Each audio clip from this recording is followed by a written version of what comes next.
সবার মনে তো একটা টেনশন ছিল যে যদি ঝড় বৃষ্টি হয়, কিন্তু হাওয়া অফিস বলছে নিশ্চিন্তে ঠাকুর দেখুন, ছাতা নিয়ে বেরোন, কারণ বৃষ্টি না হলেও কড়া রোদ, আর এই কড়া রোদের জন্যই বোধহয় দুপুরে একটু কম মানুষ বেরোচ্ছেন, কিন্তু আস্তে আস্তে ভিড় বাড়ছে, কারণ 3:30 পেরিয়ে এবার 4টে হচ্ছে।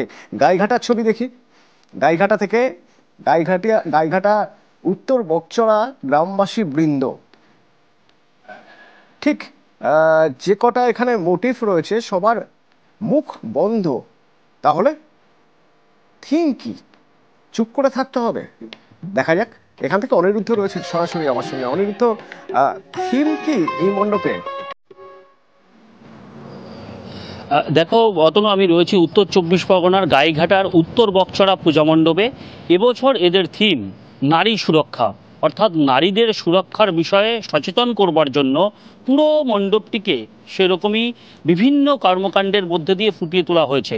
এবং এই বিকেল হতেই বলা যেতে পারে যে এই গাইঘাটায় গ্রামীণ এলাকায় যে দুর্গাপুজোর আয়োজন করা হয়েছে, সেখানে কয়েকজন দর্শনার্থীও এসেছেন। আমি দর্শনার্থীদের সঙ্গে কথা বলবার চেষ্টা করব যে কি বলবেন, মানে এই যে আহ, বিকেল পেরিয়েছে, মানে এখনই পুজো দেখতে বেরিয়ে পড়েছেন? হ্যাঁ, এখনই বেরিয়ে পড়েছি, কারণ এরপরে প্রচণ্ড ভিড় হয়।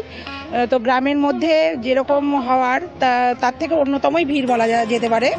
তো যার জন্য আমরা একটু বিকালে বিকালে বেরিয়েছি, এখানে দেখে অন্য অন্য জায়গায় দেখে আর কি নারী যাব। সুরক্ষার উপরে জোর দেওয়া হয়েছে, সেক্ষেত্রে কি বলবেন, মানে এই সচেতনতা কি বলবেন? এই সচেতনতা খুব সুন্দর এবং প্যান্ডেলও খুব ভালো লেগেছে।